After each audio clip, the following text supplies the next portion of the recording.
नित्य स्वामी दर्शन 26 ऑगस्ट. श्री गणेशाय नमः. श्री गुरुदेव दत्त. प्रत्येकाच्या देहातील सर्व इंद्रिय सर्व प्रकारची सुखे अनुभवायला खूप उत्सुक असतात. ही सुखे प्राप्त व्हावीत म्हणून प्रत्येकजण अक्षरशः धडपडत असतो. आश्चर्य याचे वाटते की या देहाला अपरंपार सुखे जरी मिळाली तरी माणसाची हाव कधी संपत नाही, की ह्या सुखांना तो कधी पूर्ण विराम देत नाही. त्यांना तृप्तीचा प्रसन्न क्षण कधीच लाभत नाही. याचे कारण असे की देहाला पुरे म्हणायचे ठाऊकच नाही. एक लक्षात घ्या की जोपर्यंत जीव देहभावनेने जगत राहतो तोपर्यंत अतृप्तात्मा त्याला घेरून टाकते. ह्या आंधळ्या जगण्याला खरे तर काहीच अर्थ नाही, परंतु हे आंधळेपण जाणीवपूर्वक स्वीकारून माणसे सुखाच्या मागे धाप लागेस्तोवर धावत सुटतात. एक दिवस असा उजाडतो की या सुखांना निरोप द्यावा लागतो. शरीर थकून जाते.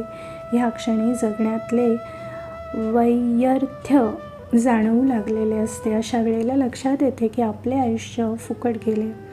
म्हणून माझ्या प्राणप्रिय स्वामी भक्तांनो, तुम्हाला मी कळकळीने सांगतो की हे देहभावनेने जगणे कायमसाठी सोडा आणि स्वामींचे नाम अष्टोप्रहर आपल्या जिभेवर ठेवून या मानवी आयुष्याला भक्तीचा ज्ञानभरला आकार द्या.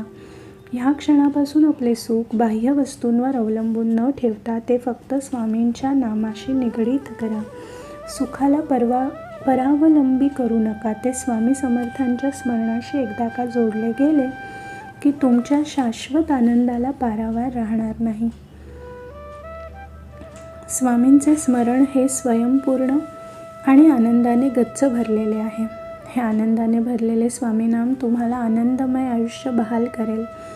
माझे तुम्हाला सांगणे आहे की निदान दिवसातून काही वेळ तरी नाम घेणे आवश्यक आहे.